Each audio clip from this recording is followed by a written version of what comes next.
बिस्मिल्लाहिर्रहमानिर्रहीम। अस्सलाम वालेकुम नाज़रीन, इरफान हाशमी आपको प्रोग्राम दो टोक में खुश आमदीद कहता हूँ। और इस्लामाबाद से मेरे साथ मौजूद हैं इब्राहिम राय साहब। राय साहब अस्सलाम वालेकुम। वालेकुम अस्सलाम। राय साहब, तीन खबरें आज मेरे पास, और तीनों खबरें बहुत ही अहमियत की हामिल हैं। एक बड़ा फैसला किया गया है। पाकिस्तान तहरीक इंसाफ जो इस वक्त मुल्क की सबसे मकबूल तरीन जमात है, पिछले इलेक्शन में जिसने सबसे ज़्यादा नशिस्तें ली और इस वक्त जो मकबूलियत का ग्राफ है वो आसमान को छू रहा है, उसके चेयरमैन सरबराह को गिरफ्तार करने के हवाले से पर तोले जा रहे हैं। इस पर तफसील से हम बात करेंगे, क्या हिकमत अमली तय की गई। और दूसरी जो खबर है वो हमेशा से बड़ी इंपॉर्टेंट है इस वक्त मौजूदा सियासी मंजरनामे के ऊपर। पाकिस्तान के ताकतवर हल्के जर्नल्स क्या सोच रहे हैं मौजूदा सूरत हाल में, जब इस किस्म के बयानात हुकूमत वक्त दे रही है, उनकी अहमियत जो है वो बढ़ गई है। और इस वक्त ताकतवर हल्के किस तरह सियासी मंजरनामे को देख रहे हैं, इस पर भी हम तफसील से बात करेंगे। और आखिर में साहब, हुकूमत वक्त ने अंदिया दे दिया है कि हम नवाज शरीफ की सज़ा को मुअत्तल करवाएंगे और उनके पास ये इख्तियार मौजूद है। ये भी बहुत इंटरेस्टिंग है क्योंकि इसके बाद एक नई बहस छिड़ जाएगी कि अदालतों को ताले लगा दिए जाएं। और हुकूमत वक्त क्या ये चाहती है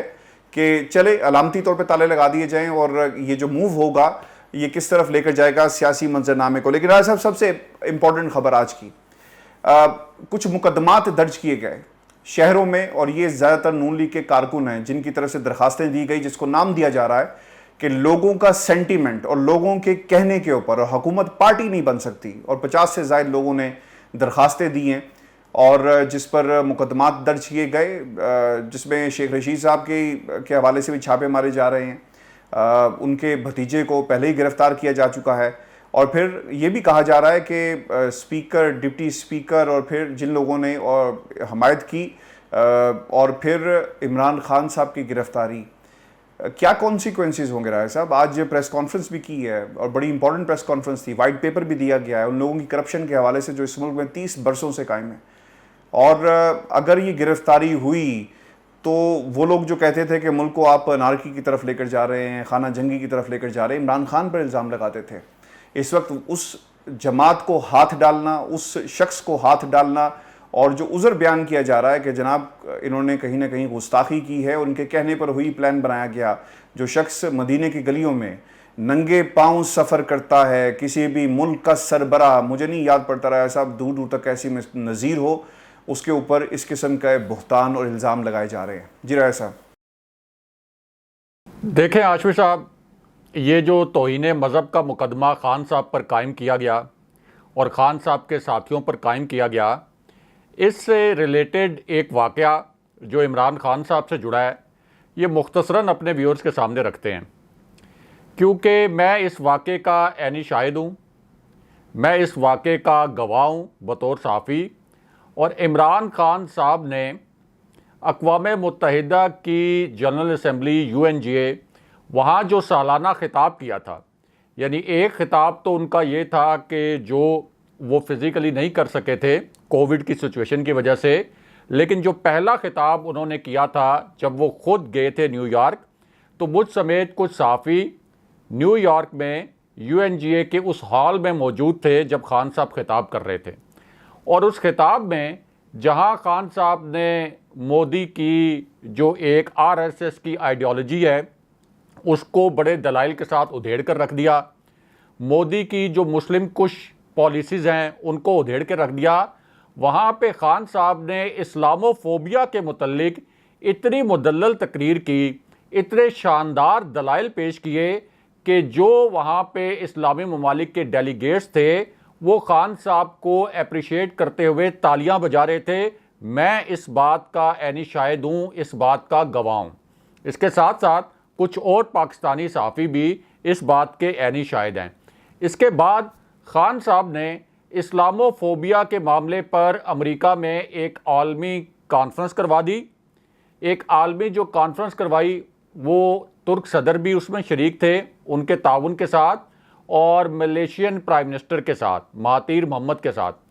ये ऐसी एक कॉन्फ्रेंस थी जिसको बहुत ज़्यादा पज़ीराई मिली इस्लामोफोबिया से निमटने के लिए, और मुसलमानों का और इस्लाम का मुकदमा इतने मुदल्लल अंदाज में पेश किया गया कि मगरबी मुफक्रीन जो कि इस कॉन्फ्रेंस में मौजूद थे वो कायल नज़र आए। और ये फिर ख़ान साहब की एफ़र्ट्स थी जिसके नतीजे में यूनाइटेड नेशंस के लेवल पर, इतने बड़े फोरम पर इस्लामोफोबिया के ख़िलाफ़ एक दिन को बाकायदा डिक्लेयर किया गया कि इस्लामोफोबिया के ख़िलाफ़ ये दिन मनाया जाएगा। फिर हाशमी साहब इसी अमेरिका के दौरे में एक थिंक टैंक के इवेंट में बुलाया गया खान साहब को, और खान साहब से वहाँ एक बड़ा ट्रिकी क्वेश्चन किया गया, बहुत पेचीदा क्वेश्चन किया गया। बहुत से अंग्रेज़ सहाफ़ी वहाँ मौजूद थे, बहुत से इजरायली सहाफ़ी वहाँ मौजूद थे, मैं और कुछ पाकिस्तानी सहाफ़ी भी वहाँ मौजूद थे। और ख़ान साहब से सवाल ये किया गया कि अरब क़यादत इजराइल को तस्लीम करने की जानिब जा रही है, पाकिस्तान इस वजह से इसराइल को तस्लीम नहीं करता था कि अरब क़यादत ने अभी तक इसराइल को तस्लीम नहीं किया था, तो क्या अब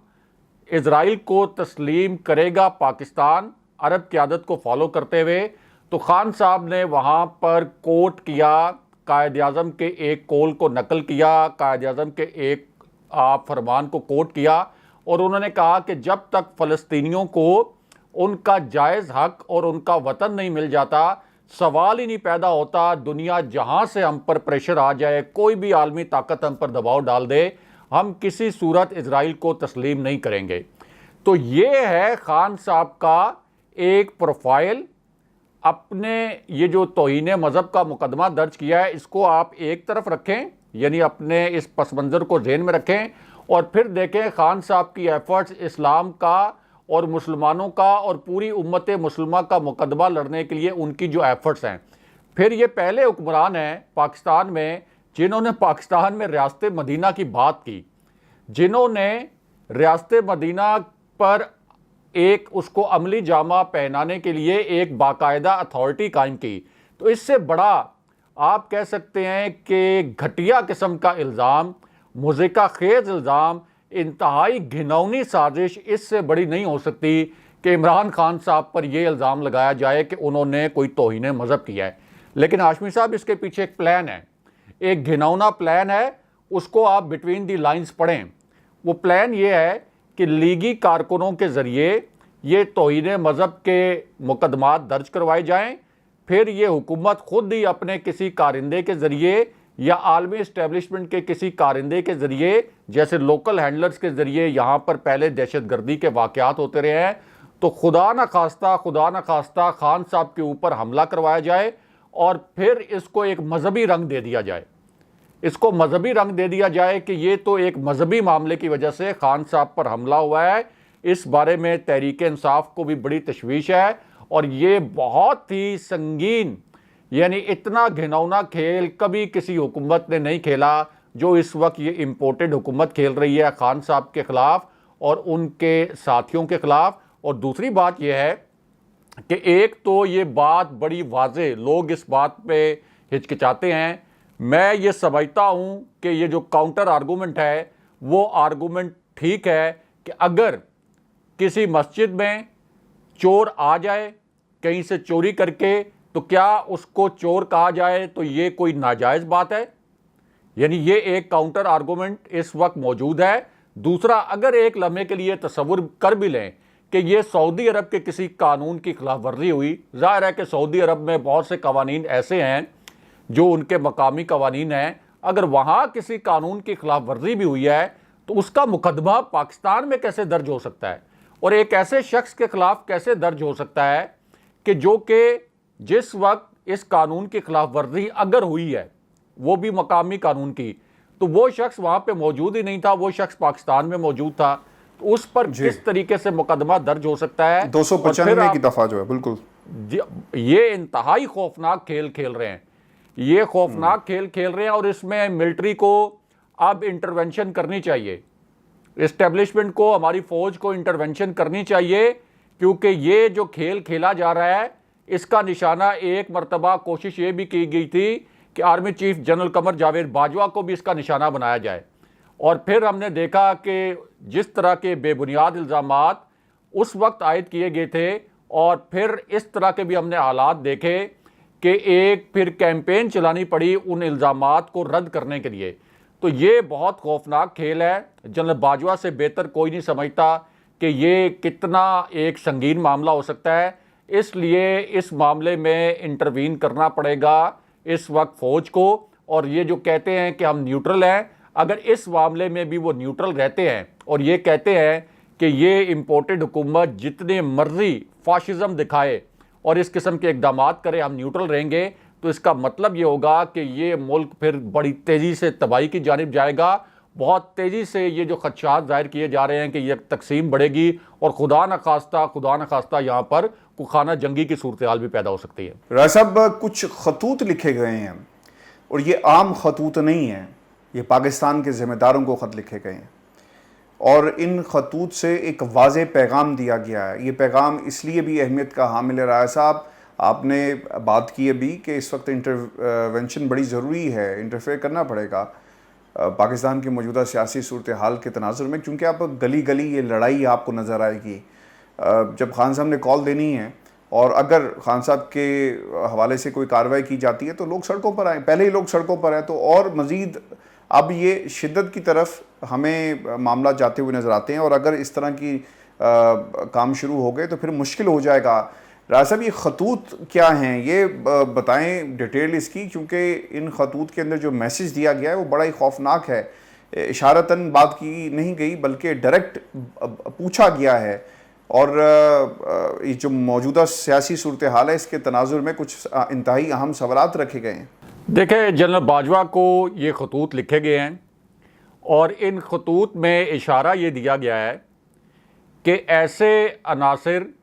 जिनका नाम फ़ौज ने एग्ज़िट कंट्रोल लिस्ट में डलवाया था, ECL में डलवाया था, उन अनासिर का नाम ECL से इस इम्पोर्टेड हुकूमत ने निकाल दिया। इनमें ऐसे अनासिर भी हैं जो ये नारे लगाते थे कि ये जो दहशत गर्दी है इसके पीछे वर्दी है, और फिर कौमी असम्बली के फोरम पर अभी उन्होंने बड़ी जारहाना तकरीर भी की और फ़ौज को चार्जशीट किया कि अफ़गानिस्तान के अंदर दरअंदाज़ी की है पाक फ़ौज ने। यानी अफ़गान हुकूमत ने ये इल्ज़ाम नहीं लगाया कि कोई पाक फ़ौज ने सरहद पार करके वहाँ पे कोई दरअंदाज़ी की, लेकिन पाकिस्तान में बैठे हुए एक MNA ने ये इल्ज़ाम कौमी असम्बली के फ्लोर पर लगाया। उसी MNA को इस इम्पोर्टेड हुकूमत ने वज़ीर बनाने की कोशिश की, उसी MNA का नाम ECL से निकाल दिया, इसके बावजूद कि फ़ौज की रिकमेंडेशन पर इस शख्स का नाम ECL पर डाला गया था, यानी मोहसिन दावड़ का। तो एक तो इशारा मोहसिन दावड़ की जानिब था, फिर दूसरा इशारा था जावेद लतीफ़ की जानिब। जावेद लतीफ़ ने पाकिस्तान ना खप्पे का नारा लगाया था और पाकिस्तान ना खप्पे का नारा उन्होंने इसलिए लगाया था कि ये कहा था कि मरियम नवाज़ को कहीं कोई सियासी नुकसान हो गया या अदरवाइज़ को नुकसान हो गया तो फिर हम पाकिस्तान ना खप्पे का नारा लगाएंगे, यानी पाकिस्तान को हम चलने नहीं देंगे, पाकिस्तान को तोड़ देंगे। तो इशारा इस तरफ भी था। फिर इशारा एक ऐसे शख्स की जानिब भी था जिसको फ़ौज के ज़ैली इदारे ने ड्रग केस में गिरफ़्तार किया। उसके बाद फ़ौज के ज़ैली इदारे ने एक चालान पेश किया अदालत में, उम्र कैद की सज़ा सुनाई गई और फिर अब उसी शख्स को यानी हनीफ अब्बासी को अब बना दिया गया है वज़ीर। इसके बाद एक ऐसा शख्स जो कि फ़ौज के ख़िलाफ़ बदतरीन साजिश में मुलव्विस था, जिसने तारीख़ की सबसे बड़ी साजिश की फ़ौज के ख़िलाफ़, ऐसी साजिश पाकिस्तान की तारीख़ में कभी नहीं हुई। और ये हमें बताया किसने था? Army chief general Qamar Javed Bajwa ने, फ़ौज ने और इससे पहले जनरल राहिल शरीफ ने। और फिर जनरल बाजवा ने एक्शन लेते हुए, फ़ौज ने एक्शन लेते हुए उस शख्स को वजारत ख़ारजा से हटवाया था, यानी तारिक फ़ातमी को भी इसी इम्पोर्टेड हुकूमत ने दोबारा से वजारत देने की कोशिश की। तो इस कॉन्टेक्स्ट में ये ख़त लिखा गया army chief general Qamar Javed Bajwa को कि ये जो इम्पोर्टेड हुकूमत है, जिस किस्म के गैर आइनी और गैर कानूनी काम कर रही है, इनकी तहकीकात करवानी चाहिए हंगामी बुनियादों पर। फिर जिस तरीके से ये एक साजिश कर रही है, जैसे शेख रशीद ने कहा कि उनकी गिरफ्तारी के लिए, यहाँ तक उन्होंने कहा कि उनको कत्ल करने की साजिश की जा रही है। उन्होंने सबूत पेश किए, शवाहिद पेश किए कि किस तरह से उनका जो मीडिया सेंटर है इस्लामाबाद के सेक्टर F7 में, वहाँ पर छापा मारा गया और वो ये कह रहे हैं कि ये बहुत बड़ा हादसा या बहुत बड़ा सान्या करवाने की प्लानिंग कर रहे हैं लॉन्ग मार्च के दौरान। यानी ये लॉन्ग मार्च के दौरान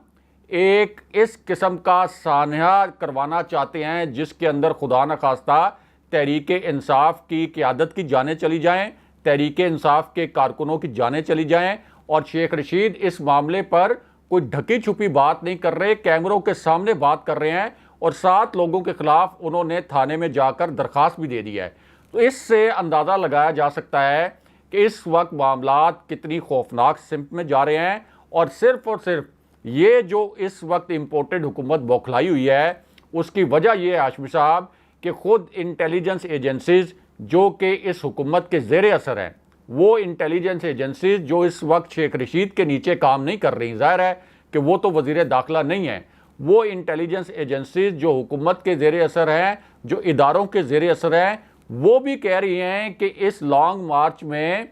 15 लाख से ज़ायद लोग आ सकते हैं। खान साहब ने 20 लाख की कॉल दी है, एजेंसीज कह रही हैं कि इतने लोग आ सकते हैं और अगर वो आकर बैठ गए यहाँ पर, उन्होंने धरना दे दिया तो फिर ये हालात काबू से बाहर हो जाएंगे। और इस मरतबा का जो लॉन्ग मार्च है हाशमी साहब, ये कोई होम्योपैथिक किस्म का लॉन्ग मार्च नहीं है। तहरीक इंसाफ ने बहुत कुछ सीखा है, ये अब पहले जैसी तहरीक इंसाफ नहीं रही। बड़े ज़बरदस्त किस्म के इंतज़ामात किए जा रहे हैं इस लॉन्ग मार्च के लिए। इस लॉन्ग मार्च के लिए जो टेंट्स वगैरह हैं, जो कैंप्स लगाने हैं इस्लामाबाद में, उनके इंतज़ामात भी किए जा रहे हैं। इसी तरह राशन के इंतज़ामात भी किए जा रहे हैं। साथ साथ चूँकि मई के आखिर में गर्मी होगी तो इस हवाले से साया रहे दिन के टाइम वो इंतज़ामात भी किए जा रहे हैं। और जिस किस्म के इस वक्त इंतज़ामात हैं उनसे लगता ये है कि ये धरना एक लॉन्ग टर्म प्लान किया गया है, ये कोई 2-3 दिन का धरना नहीं होगा। और ख़ान साहब जब ये कहते हैं कि मेरा ईमान है कि ये पाकिस्तान की तारीख़ का सबसे बड़ा इज्तिमा होगा, तो इसका मतलब है कि वो इतने कॉन्फिडेंट हैं कि इस धरने के नतीजे में वो अगला इलेक्शन हासिल करने में कामयाब हो जाएंगे। अब ये असल में बौखलाहट है, ये एक घबराहट है जिसकी वजह से ये तमाम इक़दामात किए जा रहे हैं। खान साहब के ऊपर तौहीन मज़हब के इल्ज़ामात लगाए जा रहे हैं और कोशिश की जा रही है कि तहरीक इंसाफ की क़यादत को इस लॉन्ग मार्च से पहले ही गिरफ्तार कर लिया जाए। राज साहब, ये तो एक आज प्रेस कॉन्फ्रेंस हुई, शेख साहब ने खतूत लिख दिए, सब कुछ हो गया, लेकिन ये जो ख़तरनाक खेल खेला गया, मजहबी मकामात के ऊपर हुल्लड़बाजी, 295 का अंदराज, और फिर अब ये एक तयन किया गया है क्योंकि पहले जो खबरें लगी वो तौहीन रसालत के हवाले से खबरें गर्दिश करना शुरू कर जाती हैं। फिर वफाकी वज़ीर बराए कानून जो हैं तारड़ साहब आए, उन्होंने और राना सनाउल्लाह ने कहा कि असल इसके नकात क्या हैं। राज साहब, ये गिरफ्तारी किस किस की हो सकती है? हमने चूँकि राशिद शफीक की गिरफ्तारी तो हो चुकी है, एक रोज़ का जिस्मानी रिमांड भी ले लिया गया है। हुकूमत क्या गलती करेगी? क्योंकि जब इक़्तिदार में आप आते हैं ना तो गलतियां ज़रूर करते हैं। इंतकाम के अंदर आप इतने अंधे हो जाते हैं कि आपको कुछ नज़र नहीं आता। नैब वही नैब है जो केसेस पहले इन पे बना रही थी, आज दूसरी तरफ बन रहे हैं। और हर वो हरबा आजमाया जा रहा है जिसमें आप अपनी ताकत का इस्तेमाल करते हुए सब कुछ करेंगे। इमरान खान के खिलाफ करप्शन के केसेस नहीं निकल रहे, बहुत कोशिश की गई, दूरबीनें लगाकर माइक्रोस्कोप्स के साथ देखा गया, कहीं करप्शन का केस नहीं निकल रहा। फिर अब ये उन्हें मौका मिल गया, शेख साहब पर कोई करप्शन का केस नहीं निकल रहा, ना बन सकता है। अब ये गिरफ्तारियाँ, शेख रशीद की गिरफ्तारी, इमरान खान की गिरफ्तारी अगर होती है, अगर इस हुकूमत ने गलती की तो राय साहब इस हुकूमत को कितनी ये महंगी पड़ेगी। क्योंकि ये राना सनाउल्लाह की गिरफ्तारी नहीं है, ये शहबाज शरीफ की गिरफ्तारी नहीं है, ये नवाज शरीफ की गिरफ्तारी नहीं है, ये इमरान खान की गिरफ्तारी है। राय साहब देखें, पहले मरले में तो ये कोशिश करेंगे कि सिस्टमेटिक गिरफ्तारियां की जाएं। ये कोशिश करेंगे कि पीटीआई की क़यादत में ऐसे लोगों को गिरफ़्तार किया जाए जो कि पोटेंशली इस लॉन्ग मार्च में लोगों को इकट्ठा कर सकते हैं। अब ये एक लिस्ट बनाएंगे, पहले मरले में उनको गिरफ़्तार करेंगे या नज़रबंद करेंगे, उनको हिरासत में लेंगे। लेकिन ये मूव जो है ये इनका बैकफायर भी कर जाएगा। उसकी वजह यह है कि नून लीग और पीपल्स पार्टी की सियासत मुख्तलिफ है।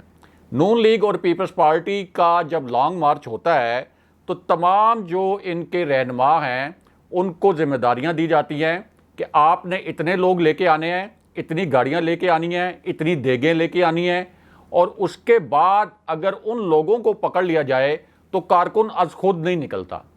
यानी अज खुद बाहर नहीं आता। हमारे सामने बिलावल भुट्टो का जो अभी हालिया लॉन्ग मार्च है उसमें हमने देख लिया कि कराची से वो चले,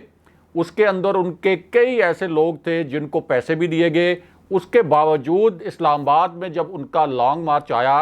तो उसकी तादाद 7-8 हज़ार से ज़्यादा नहीं थी, उसमें 7-8 हज़ार से ज़ायद लोग मौजूद नहीं थे। नून लीग का जलसा खान साहब की हुकूमत जाने के बाद हमने देख लिया, जिसमें फजलुर रहमान के कारकुन भी बैठे हुए थे, जो कि मरियम नवाज और हमजा शहबाज ने आकर इस्लामाबाद में खिताब भी किया, और वो एक फ्लॉप जलसी थी खान साहब के जलसे के मुकाबले में जो उन्होंने आज़ादी परेड ग्राउंड में किया था अपनी हुकूमत गिरने से चंद दिन पहले, जहां उन्होंने अमरीकी धमकी आमेज मरासला लहराया भी था। तो अब पीटीआई के अगर इस तरह के कुछ रहनुमा गिरफ्तार कर भी लिए जाएं जो कि मुनज़्ज़म करते हैं कारकुनों को, तो तब भी पीटीआई का खासा ये है और इसके कारकुनों का खासा ये है कि ये लोग अज खुद निकल आते हैं बाहर। हमने देखा कि अभी खान साहब कराची कंपनी गए, इस्लामाबाद का एक सेक्टर है G9 में, कराची कंपनी उसको कहते हैं, वहाँ पर गए खान साहब बग़ैर प्लानिंग के, बग़ैर सिक्योरिटी के, तो वहाँ एक जलसे का समा पैदा हो गया और पुलिस की दौड़ें लग गई कि ये इतने लोग आखिर कैसे इकट्ठे हो गए, क्यों इकट्ठे हो गए, कौन लोग हैं। फिर पता चला कि खान साहब यहाँ पर अचानक आए। इसी तरह खान साहब का जलसा हुआ लाहौर में और आज खुद लोग पहुँच गए इस्लामाबाद के F9 पार्क में। जलसा हो रहा है कराची में, स्क्रीनें लगी हुई हैं गलियों में, मोहल्लों में, जैसे किसी वर्ल्ड कप के पाकिस्तान इंडिया मैच के लिए स्क्रीनें लग जाती हैं और हर शहर में लोग देख रहे होते हैं। खान साहब कराची के जलसे से खिताब कर रहे हैं, लोग स्क्रीनों पर बैठकर, पार्कों में बैठकर मुख्तलिफ शहरों में देख रहे हैं। ये सब कुछ हुआ है। यहाँ इस्लामाबाद का जो F9 पार्क, जिसको रकबे के लिहाज से कुछ अरसा पहले तक एशिया का सबसे बड़ा पार्क कहा जाता था, अब लाहौर का जलसा हुआ और यहाँ F9 पार्क भरा हुआ था उस जलसे को देखने के लिए। आज खुद लोग निकले। खान साहब की हुकूमत गिरने के बाद जो पहली मर्तबा इशा की नमाज के बाद लोग निकले, उसमें आप देख लें कि कोई लीडर मौजूद नहीं था। तो इसलिए अगर खान साहब और उनकी क़यादत के कुछ लोगों को गिरफ्तार भी किया जाता है तो ये मूव बैक फायर कर जाएगा, बहुत बुरे तरीके से बैक फायर करेगा और उल्टा इनके गले पड़ जाएगा। अब ये पहले मरले में निचली क़यादत को गिरफ्तार करेंगे, 100% गिरफ्तार करेंगे, जैसे शेख राशिद शफीक को गिरफ्तार किया, शेख रशीद के भतीजे को। उसके बाद ये इनकी जो सेकंड लेयर की लीडरशिप है उसको गिरफ्तार करने की कोशिश करेंगे। और अगर इन्होंने ये देखा कि खान साहब जैसे अभी तक बिल्कुल 1 इंच पीछे नहीं हट रहे अपने धरने के प्लान से और ना वो पीछे हटेंगे, तो आखिरी वक्त में ये खान साहब को गिरफ्तार करने की कोशिश लाजमी करेंगे, क्योंकि इनके पास पहले 5-7 दिन इन्होंने तोशाखाना का जो नैरेटिव बनाया था वो पूरा फेल हो गया। इन्होंने वो फाइलें निकाल के देख ली कि खान साहब ने तो 15% से कीमत सरकारी ताइफ की ज़्यादा करके 50% कर दी। तो अगर ये तोशाखाना केस खान साहब पर खोलते हैं तो सबसे पहले तो ये खुद पकड़े जाएंगे।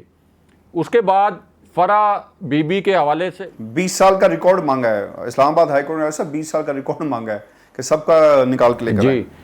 बुशरा बीबी साहिबा के हवाले से भी इन्होंने हर तरह की स्क्रूटनी कर ली है, किसी तरह का इनको सबूत नहीं मिला। तो अब आ जाके पहले इन्होंने तोशाखाना पे नैरेटिव बनाया, अब आ जाके ये तौहीन मज़हब का जो मुज़िका खेज़ इल्ज़ाम, जो पाकिस्तान में खान साहब के जो बदतरीन सियासी दुश्मन हैं, जो खान साहब के बदतरीन नाकदीन हैं, वो भी मानने के लिए तैयार नहीं, वो भी इसे मुज़िका खेज़ करार दे रहे हैं। तो ये इस बात का सबूत है कि खान साहब के ख़िलाफ़ और उनकी की टीम के ख़िलाफ़ किसी किस्म के शवाहिद नहीं मिले, जिसके बाद अब इस किस्म के मुकदमात की तैयारी की जा रही है। और ये सारा खेल हाशमी साहब इसलिए किया जा रहा है कि मई के आखिर में खान साहब ने कॉल भी इसलिए दिया है कि बजट बड़ा इम्पॉर्टेंट है। जाहिर है कि बजट से पहले हुकूमत गिराना पाकिस्तान अफोर्ड नहीं कर सकता, इसलिए खान साहब का ये ख्याल है कि ठीक है, ये इम्पोर्टेड हुकूमत एक बजट अनाउंस कर दे और मई के आखिर में वो यहाँ पर आ जाएं और उसके बाद ये हुकूमत को इलेक्शन की सूरत में चलता किया जाए और फिर अगला इलेक्शन हो साफ और शफाफ, खान साहब को एक फेयर चांस दिया जाए, यानी एक आज़ादाना इंतखाब हो। जिस तरीके से साजिश के ज़रिए और अंदरूनी सहूलतकारी के ज़रिए खान साहब की हुकूमत गिराई गई, इस तरह खान साहब का आगे रास्ता ना रोका जाए। तो ये इम्पोर्टेड हुकूमत जो है, इसको ये एहसास है कि इनके पास टाइम कम है, इसलिए ये जल्दी जल्दी ऐसी कानून साजी भी करना चाहती है जिससे इसको अगले इलेक्शन में फ़ायदा हो, यानी ओवरसीज़ पाकिस्तानीज़ के वोट का हक़ ख़त्म कर दें, इलेक्ट्रॉनिक वोटिंग मशीनों के हवाले से जो कानून साजी है उसको रिवर्स कर दें और तमाम इदारों को अपने ज़ेरे असर कर लें। साहब, आपने ना इम्पोर्टेड हुकूमत की बात की है। एक बड़ा बुनियादी सा सवाल है, आज किसी ने, हमारे व्यूअर ने भी पूछा है कि शायद ये तवज्जो हटाने के लिए और एक जो प्रेशर बन गया है इस हुकूमत के ऊपर इम्पोर्टेड हुकूमत के नाम से, इसको कम किया जा सके। क्योंकि जो मेन तहरीक थी, देखिए थोड़ा सा तो डाइवर्जन आई है, जो कुछ मस्जिद नबी के बाहर हुआ और उसके बाद मुकदमे बनाने तवज्जो हटाई जा रही है ताकि लोगों का जो इस वक्त खान साहब के साथ चल रहे हैं या वो लोग जो खान साहब के साथ नहीं थे बल्कि इस हुकूमत के ख़िलाफ़ बाहर निकल आए हैं, वो भी काफ़िले में शामिल हो गए ताकि उन्हें रोका जा सके। देखें, इम्पोर्टेड हुकूमत अगर इनको बहुत बुरा लफ्ज़ लगता है तो दरामदी हुकूमत कह दें, तो दरामदी हुकूमत कह लें, खान साहब कहा करें इनको दरामदी हुकूमत। एक हुकूमत जो कि अमरीकी साजिश के ज़रिए आई, जो कि एक अब ओपन सीक्रेट बन गया है, जिसके मुतल्लिक पता चल गया कि अंदरूनी सहूलतकारों ने इस हुकूमत को मुसल्लत किया है और अब तो तहरीक इंसाफ बाज़ाब्ता इसके ऊपर खुलकर बयान भी दे रही है। आप शीरी बाज़ारी के बयानात पढ़ लें जो खान साहब की मशावरत से ही ज़ाहिर आ रहे हैं, उनकी मर्ज़ी से आ रहे हैं, तो वो तो खुलेआम कह रही हैं कि अमरीकी साजिश थी, कुछ मकामी सहूलतकारों ने उस साजिश को अमली जामा पहनाया और ये करप्ट टोला हम पर मुसल्लत कर दिया गया। फिर वो ये भी कहती हैं कि इस मुजरिम हुकूमत के जो मुजरिमाना इक़दामात हैं इनको कुछ तारीक साए तहफ़्फ़ुज़ दे रहे हैं। अब आप मुझे बताएं कि जब शीरी मज़ारी ये कह रही हैं और इसके लिए अल्फाज भी इस्तेमाल कर रही हैं कि कातिल राना सनाउल्लाह की एक मुजरिम हुकूमत की जो मुजरिमाना कार्रवाइयाँ हैं इस वक्त इनको तहफ़्फ़ुज़ फराहम कर रहे हैं कुछ तारीक साए, तो इसका मतलब है कि उनका इशारा इस्टेब्लिशमेंट की जानिब है। तो अब इस पूरी सूरत हाल में जब इतनी बड़ी सीक्रेट, आप कह सकते हैं कि इतना बड़ा राज एक अब आम हो गया है, एक खुलकर रह गया है, सबको अब पता चल गया है कि पसे पर्दा किस तरह से आखिरी वक्त में मामलात ख़राब हुए थे, तो अब पीछे छुपाने के लिए कुछ नहीं है और वे आउट यही है कि अब आप अगले इलेक्शन के लिए राह हमवार करें ताकि ये मुल्क तकसीम का शिकार ना हो, मुल्क इंतशार का शिकार ना हो, वरना ये तकसीम दर तकसीम बढ़ती रहेगी। कोई भी नहीं चाहता कि हमारे इदारों के लिए, हमारे फ़ौज के लिए किसी भी शख्स में कोई मनफी जज्बात पैदा हो, लेकिन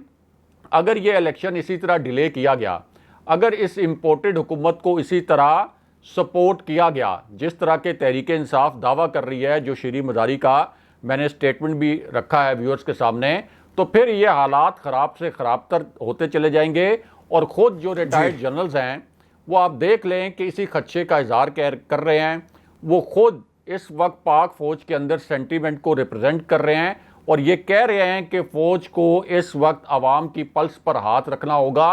और यहाँ तक अब ये जनरल्स कह रहे हैं कि जो शख्स शहबाज शरीफ के मुतल्लिक, कि जो शख्स ऐसा है कि जिसके मुतल्लिक मस्जिद नबी में भी चोर चोर के नारे लग गए, उसके मुतल्लिक तो अब फ़ौज को सोचना चाहिए कि लोगों ने उसको मस्जिद नबी में भी एक्सेप्ट नहीं किया, तो उसकी किस तरह से पाकिस्तान के अवाम में एक्सेप्टेंस हो सकती है। राय साहब, ये मामला यहाँ नहीं रुक रहा, एक और खेल खेलने की तैयारी की जा रही है। आपको याद होगा हम अपने तज्जियों में अपने अपने प्लेटफॉर्म के ऊपर भी यहाँ पे भी बात करते रहे कि एक चांस दिया गया है, एक चांस को इस तरह फ़ायदा उठाया जाएगा कि अपने खिलाफ मुकदमात को ख़त्म किया जाए। नैब के हवाले से कुछ मुसवदा भी तैयार किया जा रहा है और सबसे इंपॉर्टेंट ये कि जब केसेस को ख़त्म किया जाएगा, इसमें top of the list Nawaz Sharif साहब हैं। मुल्क में वापस आना है, पहले ECL से नाम निकलवा दिए गए, पासपोर्ट जारी कर दिए गए और अब सबसे इंटरेस्टिंग रहा है साहब, ये राना सनाउल्लाह साहब ये कहते हैं कि हुकूमत के पास इख्तियार मौजूद है कि उनकी सज़ा को मुअत्तल किया जा सके और उन्हें एक गलत सज़ा दी गई थी। राय साहब, फिर तो हुकूमत इन अदालतों को आप ताले लगाएं, बड़े बड़े ताले, चाइना के बल्कि मेड इन अमेरिका के ताले इन अदालतों पर लगा देने चाहिए और उसके बाद ये करना चाहिए कि हुकूमत जितने भी जेलों के अंदर लोग मौजूद हैं उनके केसेस के फैसले भी राना सनाउल्लाह साहब से करवा लें, और राना सनाउल्लाह साहब अपने आकाओं से बात करके जिस जिस को जेल से बाहर निकालना है, जिस जिस की सज़ा मुअत्तल करनी है वो कर दें। फिर इन अदालतों का क्या लेना देना। राय साहब, आपने बार बार कहा कि खतूत लिखे जा रहे हैं, आर्मी चीफ को सोचना चाहिए, रिटायर्ड जनरल्स ये कह रहे हैं। राय साहब, कोई ज़मीर की अदालत भी है जहाँ पर कोई पूछे इन अदालत में बैठे हुए जजेस से कि जनाब आप भी कुछ होश के नाखुन लें। और ये जिस किस्म की हुकूमत वक्त बयान जारी कर रही है, एक शख्स जो सज़ा याफ्ता था, जेल के अंदर था, उसे बाहर निकाला और फिर मरीम नवाज भी बाहर जमानत पर। राय साहब, कैसे होगा ये? हाशमी साहब, ये ऐसे होगा कि इस वक्त असल में जो अदालतें हैं वो भी एक तरह से आप समझ लें हुकूमत ही है। अगर अदालतें सदर पाकिस्तान को डिक्टेट कर सकती हैं, अगर आधी रात को अदालतें खोल कर तहरीक इंसाफ के ख़िलाफ़ फ़ैसले लाए जा सकते हैं, अगर लाहौर हाई कोर्ट सबसे बड़े आइनी ओहदेदार यानी सदर पाकिस्तान को कह सकती है कि हर सूरत में आप हमज़ा शहबाज से हलफ उठवाने के लिए नुमाइंदा मुकर्रर करें, तो अब तो सोशल मीडिया पर इस किस्म के मीम्स भी बने हुए हैं कि ईद का ऐलान भी अदालतों से करवाना था शरीफ ख़ानदान की डिक्टेशन पर। तो ये जो राना सनाउल्लाह कह रहे हैं कि हुकूमत मुअत्तल कर सकती है मियाँ नवाज शरीफ की सज़ा, ये असल में वो इसलिए कह रहे हैं कि उनको पता है कि शरीफ ख़ानदान ने अदालतों को यरगमाल बनाया हुआ है और ये अदालतें कभी भी किसी भी सूरत शरीफ ख़ानदान के ख़िलाफ़ फ़ैसला नहीं देंगी। अब ये जो सज़ा मुअत्तली वाली बात है मियाँ नवाज शरीफ की, इसके हवाले से मेरे पास एक इनसाइड स्टोरी भी है, लेकिन प्रोग्राम का वक्त चूँकि बहुत ज़्यादा हो गया है, इसको हम अगले प्रोग्राम में तफसील से डिस्कस करेंगे। बहुत शुक्रिया ऐसा व्यूअर्स, ये शो था हमारा आज का। अपने कमेंट्स ज़रूर भेजिएगा, हिस्सा डालें प्रोग्राम में। मुझे और इब्राहिम राय साहब को इजाज़त दीजिए। अल्लाह ने के बाद।